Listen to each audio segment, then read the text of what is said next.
lâchez rien. Ne lâchez rien sur le terrain. Ne lâchez rien sur vos enjeux. Ne lâchez rien sur les revendications de Bacalan. Ne lâchez rien sur les revendications du premier canton. Ne lâchez rien sur le tramway qui ne vient pas. Ne lâchez rien sur les bus qui ne sont pas assez là. Ne lâchez rien sur l'artisanat qu'il faut avoir. Ne lâchez rien sur la mixité sociale. Ne lâchez rien sur tout ça parce qu'il y aura un projet de gauche pour Bordeaux et parce qu'il y aura un projet de gauche pour Bacalan. Et donc nous arrivons avec ce lourd héritage. Et ce que nous pouvons vous dire, et nous sommes très unis sur cette question-là, c'est que face à ces difficultés, c'est à nous justement de prendre les choses à bras-le-corps, d'essayer de faire tous nos efforts. Et je voudrais dire un mot. Je sais que dans la salle, il y a notamment des militants communistes et je les salue. Parce que je crois que sans le Parti communiste, il y a des choses que nous ne pourrions pas faire. Et la première chose que je tiens à vous dire ce soir, c'est bravo, vous avez bien travaillé et merci. Parce que nous avons enfin fait basculer cette circonscription détenue depuis 133 ans par la droite, et c'est avec beaucoup de fierté que je succède à Auguste Blanc qui est là. Et j'ai été aussi particulièrement fière ces jours-ci de porter la proposition de loi qui avait été votée au Sénat au mois d'octobre, celle de la sénatrice Françoise Cartron, qui luttait contre une situation particulièrement injuste qui était de sanctionner les familles dont les parents dont les jeunes étaient absentéistes à l'école en leur supprimant les allocations familiales. Nous nous battons pour réintroduire dans notre quartier une industrialisation navale de qualité. Difficile de faire changer les mentalités quand les promoteurs ont déjà tout calculé à l'avance et que des petits élus comme nous viennent mettre le pied là où on ne les attendait pas. Les outils sont les formes de radoub et celles-ci ne demandent qu'à être remises en service. Un cluster d'entreprises est prêt à relever le défi. À terme, cela représente 600 emplois qualifiés. Pouvons-nous nous permettre de tourner le dos à cette création d'emplois pour satisfaire aux promoteurs de logements de grands standings? L'idée fait son chemin et nous espérons avoir une réponse favorable. J'espère pouvoir vous donner cette réponse très prochainement. 8 mois. 8 mois, c'est peu. Ça fait 8 mois que François Hollande occupe ses fonctions de président de la République. Il a trouvé un pull-over qui a été tricoté depuis 70 ans. Un pull-over social tricoté par Léon Blum et le Front populaire en 1936. Tricoté encore par le Conseil national de la résistance qui a fait la sécurité sociale. Tricoté aussi par François Mitterrand qui a aboli la peine de mort et qui a fait tant de mesures sociales avec la 5e semaine de congés payés. Tricoté toujours par Lionel Jospin. Eh bien, ce pull-over tricoté depuis 70 ans, François Hollande l'a retrouvé détricoté quasiment à 90%, détricoté en 5 années, parce que je n'incombe pas ça à Jacques Chirac. Non, détricoté en 5 années par l'ancien président de la République. Pourtant, eh bien, c'est la première fois que les revenus du capital vont être imposés au même titre que les revenus du travail, avec les mêmes critères. C'est la première fois que ça arrive dans notre République. Et ça a été mis en œuvre par François Hollande. Il vient d'augmenter de 2,15% les aides au logement. Un accord sur la sécurisation de l'emploi vient d'être signé. 500 000 contrats de génération sont en cours de mise en œuvre. 500 000 jeunes vont être accompagnés par 500 000 anciens qui travaillent dans des entreprises au niveau de la région d'Aquitaine, puisque je suis aussi conseiller régional. Des centaines de milliers d'euros sont injectés dans notre ville. N'est-ce pas, Emmanuel? Des centaines et des centaines de milliers d'euros. Mais pour notre canton, la région aussi est présente au quotidien. Nous venons d'inaugurer, on a parlé de Ginko tout à l'heure. Hier, on inaugurait la maison des bassins à flot avec le maire de Bordeaux, Vincent Peltès et quelques autres. Ouais. Et il me disait, mais c'est un secret, il ne faut pas que ça sorte d'entre nous, il ne faut pas que ça dépasse le département. Il me disait, c'est vrai que je trouve que ça prend une allure curieuse.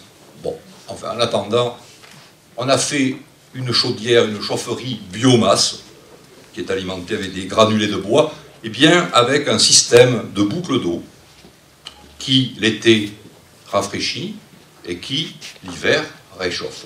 C'est payé par la région. C'est payé par le conseil régional. La mairie de Bordeaux a donné 0 €. Enfin, le maire a inauguré quand même. Hein. Enfin, j'ai pris la parole. Mais ça, c'est une action de la région Aquitaine.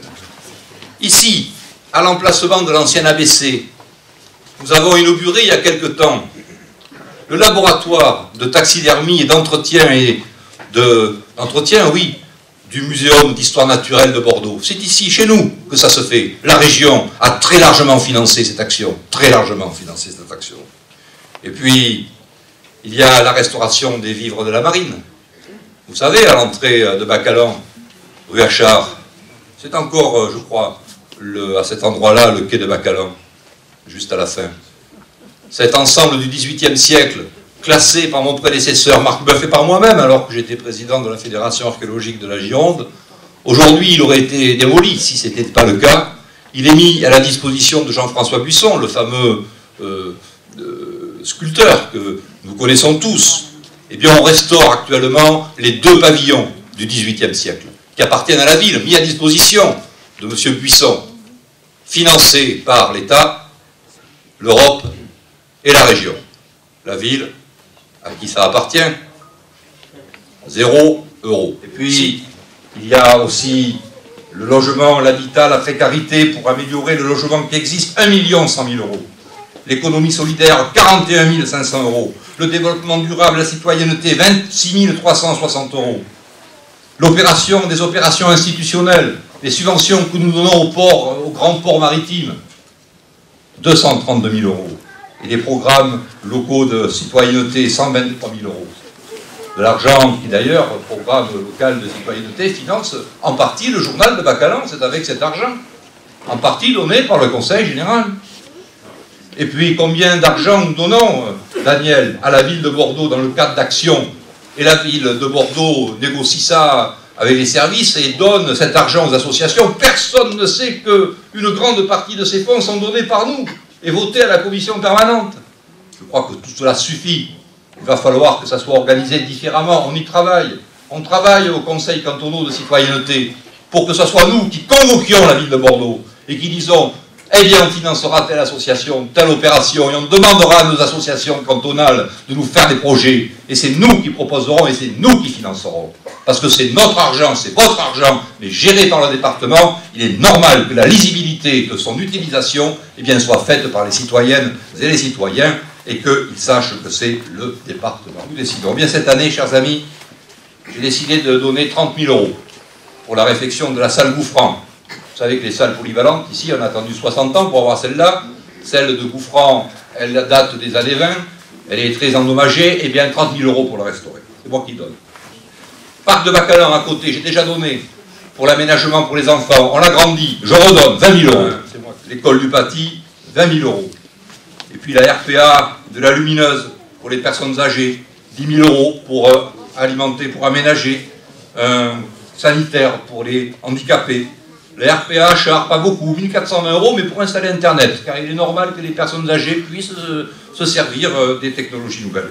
Et puis je le dis, parce que c'est pas trop dans ma habitude, mais je le dis, à Rolande, je finance surtout les écoles, je finance le stade des Aubiers, j'ai financé aux Aubiers, j'ai financé la boucle de vélo, de vélo cross. J'ai financé la réfection de la bibliothèque, j'ai financé la réfection et à l'époque l'aménagement de la salle d'animation. Eh bien, il n'y a pas de raison, Rolande, toi qui es de la paroisse, je finance 14 000 € pour Saint-Rémy pour refaire la salle paroissiale. Voilà. Il n'y a pas de raison. C'est un mandat difficile car peu de moyens. Très peu de moyens et de plus en plus de problèmes. Je vois Pascal Lafargue, président d'Emmaüs 33, il le sait que nous avons beaucoup de problèmes, et en particulier au niveau du logement, et que le conseiller général ou la conseillère générale est au front, s'en occupe directement. On est là, on tient la tranchée de la République. On est quelque part, physiquement, des gens que l'on peut toucher, la République que l'on peut toucher, parce que nous sommes des élus de terrain. Eh bien oui, pour être conseiller général ou conseillère générale, il faut aimer sa ville. il faut aimer son canton, mais surtout il faut aimer ses habitants. Alors, citoyennes et citoyens du premier canton, et particulièrement de Bacalan, oui, j'ai de l'affection pour vous. Alors, mes amis, vive la République, laïque, une et indivisible, et bon appétit et bonne année.